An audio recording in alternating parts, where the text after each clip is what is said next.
Hello students, it's Anuradha ma'am here. Welcome to my YouTube channel Make Concept Easy. आज के video lecture में class 11th accountancy के chapter 1 को continue करते हुए जो टॉपिक मैं एक्सप्लेन करने जा रही हूँ उसका नाम है difference between book keeping and accounting और दूसरा टॉपिक है ब्रांचेस ऑफ अकाउंटिंग। देखो ये जो दोनों टॉपिक हैं बहुत इंपॉर्टेंट है आपके एग्जामिनेशन पॉइंट ऑफ व्यू से, क्योंकि इनमें से सर्टेनली क्वेश्चन पूछा जाता है।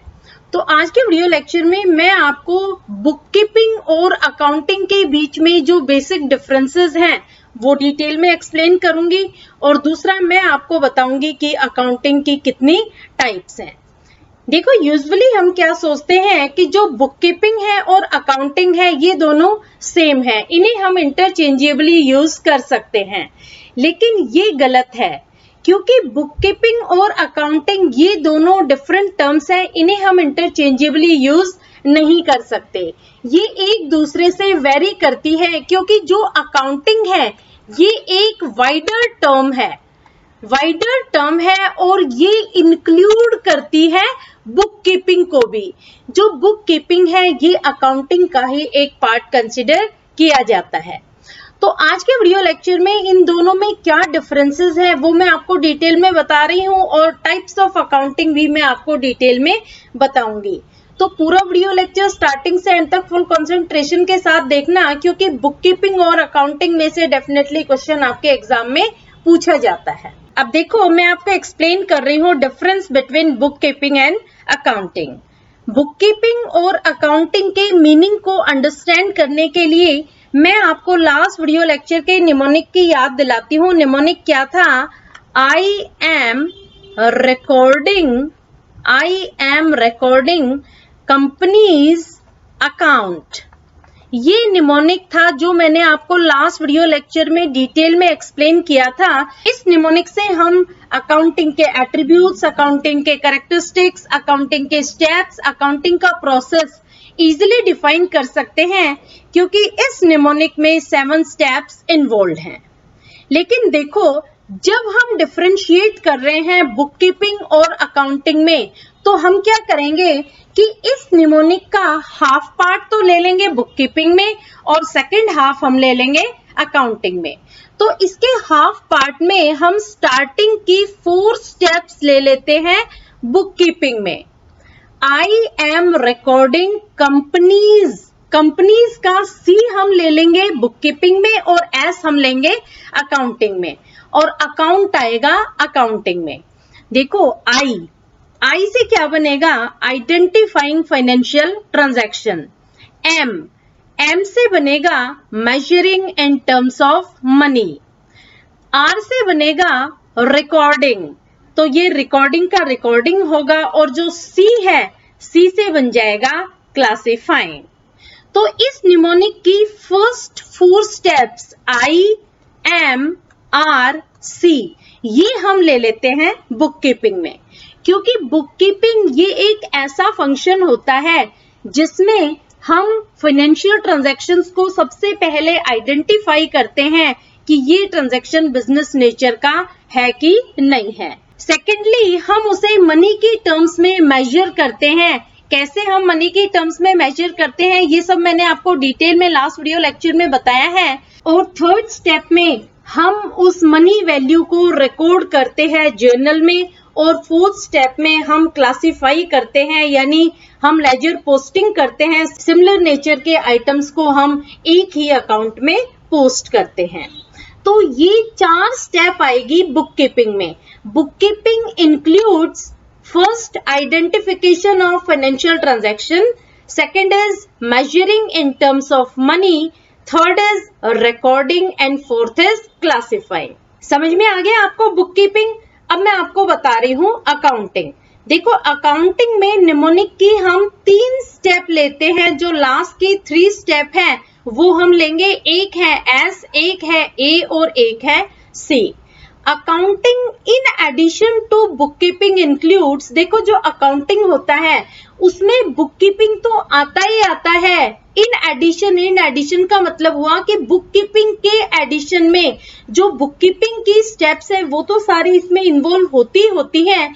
इसके साथ साथ और कौन कौन से स्टेप्स इंक्लूडेड हैं वो है SAC। एस का मतलब हो गया समराइजिंग, ए का मतलब हो गया एनालिसिस एंड इंटरप्रिटेशन, सी का मतलब हो गया communication to users.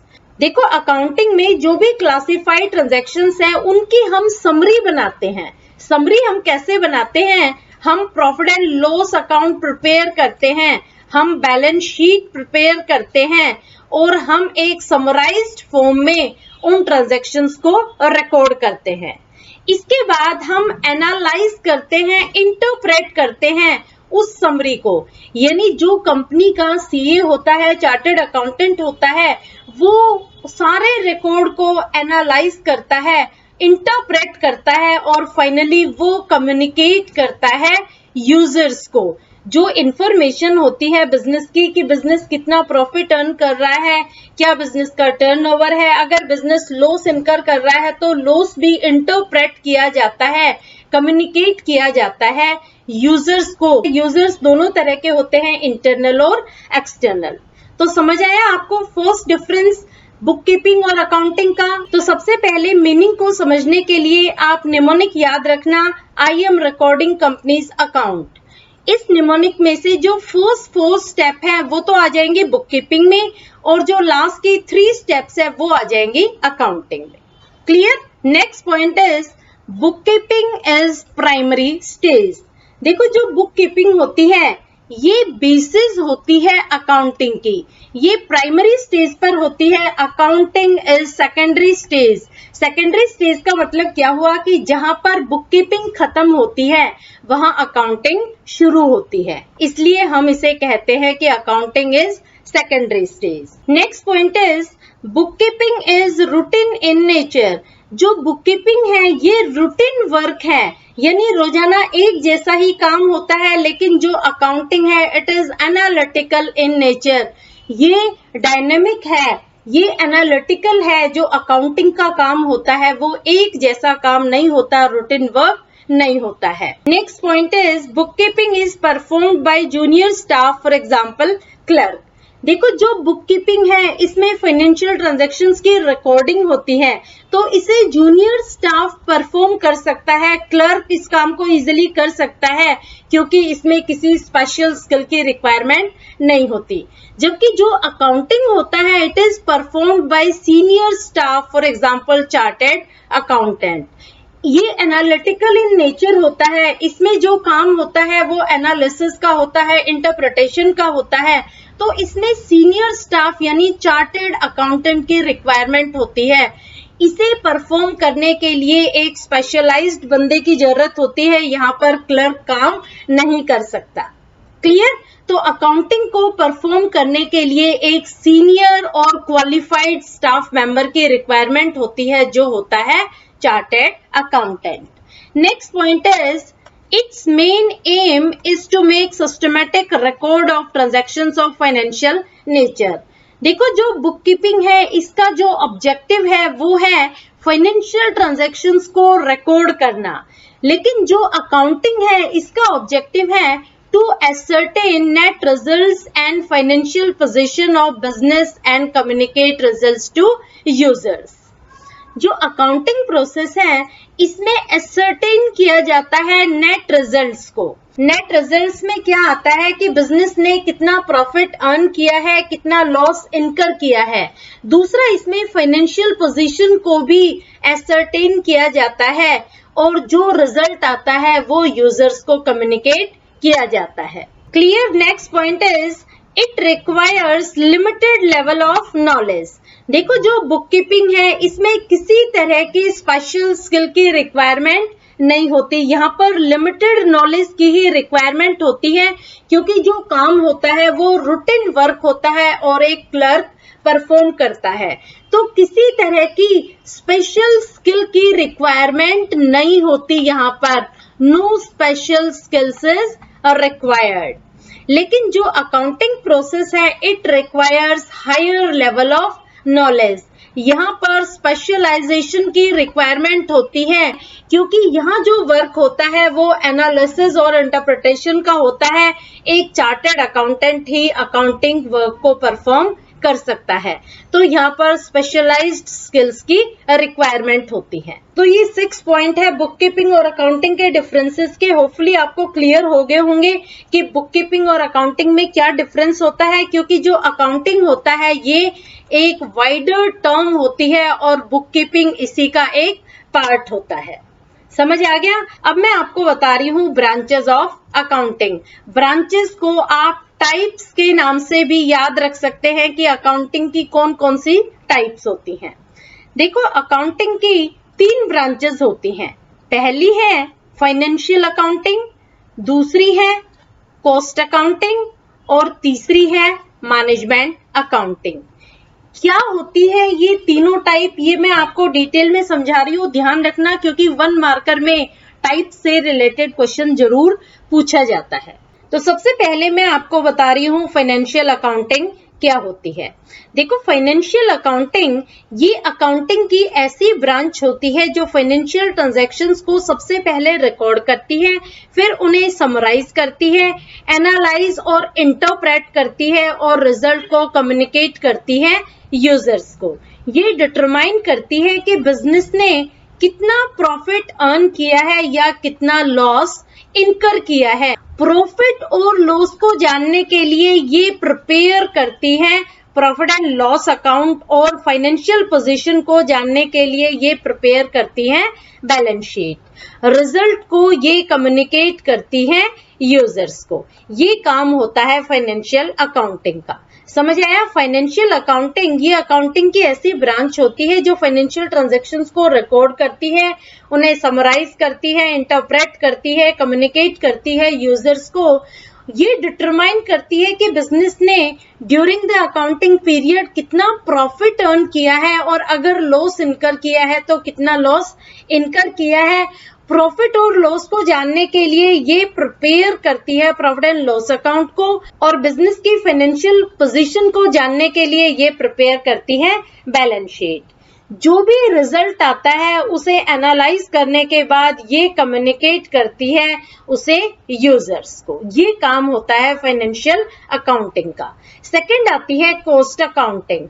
Cost accounting क्या होती है? देखो, ये बिजनेस की ऐसी ब्रांच होती है जो कंसर्न्ड होती है टू एसर्टेन टोटल कॉस्ट और cost per unit of goods produced and services rendered. देखो, ये अकाउंटिंग की एक ऐसी ब्रांच है जो एसर्टेन करती है, जो डिटरमाइन करती है कॉस्ट पर यूनिट को और टोटल कॉस्ट को। जो भी हमने गुड्स एंड सर्विसेज प्रोड्यूस की है उनकी कॉस्ट पर यूनिट क्या है और टोटल कॉस्ट क्या है। कॉस्ट अकाउंटिंग का मेन ऑब्जेक्टिव होता है कॉस्ट को कंट्रोल करना और कॉस्ट को रिड्यूस करना। ये कॉस्ट अकाउंटिंग का मेन काम कंसिडर किया जाता है।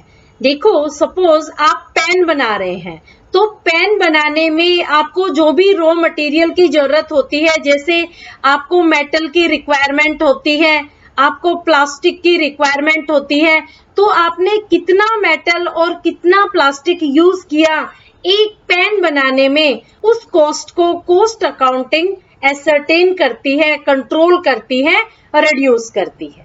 क्लियर? समझ आया आपको? कॉस्ट अकाउंटिंग ऐसी ब्रांच होती है अकाउंटिंग की जो कॉस्ट पर यूनिट एसर्टेन करती है और टोटल कॉस्ट को एसर्टेन करती है। जो भी गुड्स एंड सर्विसेज हमने प्रोड्यूस की है उसमें कितना खर्चा आया है, इस खर्चे का ये पता लगाती है। जैसे आप पेन बना रहे हैं तो पेन बनाने के लिए कितना मेटल आपने यूज किया, कितना प्लास्टिक यूज किया, और भी जो मटेरियल रिक्वायर्ड था वो आपने कितना यूज किया, और एक पेन के प्रोडक्शन में कितना खर्चा आया, उस कॉस्ट को कॉस्ट अकाउंटिंग डिटरमाइन करती है। कॉस्ट अकाउंटिंग का ऑब्जेक्टिव होता है कि कॉस्ट को रिड्यूस किया जाए और उसे कंट्रोल किया जाए। क्लियर? और थर्ड आती है मैनेजमेंट अकाउंटिंग। मैनेजमेंट अकाउंटिंग ये ऐसी ब्रांच है अकाउंटिंग की जो असिस्ट करती है मैनेजमेंट को in planning and controlling in the operation and help in decision making। देखो जो मैनेजमेंट होता है उसे बिजनेस में बहुत सारे डिसीजन लेने होते हैं, उसे फंड से रिलेटेड, प्रॉफिट से रिलेटेड बहुत सारे डिसीजंस लेने होते हैं। तो जो मैनेजमेंट अकाउंटिंग है ये असिस्ट करती है, हेल्प करती है मैनेजमेंट की in planning and controlling the operation of business. इसके साथ साथ जो भी डिसीजन मैनेजमेंट लेता है, फंड से रिलेटेड, टर्नओवर से रिलेटेड, प्रॉफिट से रिलेटेड, हर डिसीजन में ये इंफॉर्मेशन प्रोवाइड करती है मैनेजमेंट को, ताकि मैनेजमेंट प्रॉपर डिसीजंस ले सके।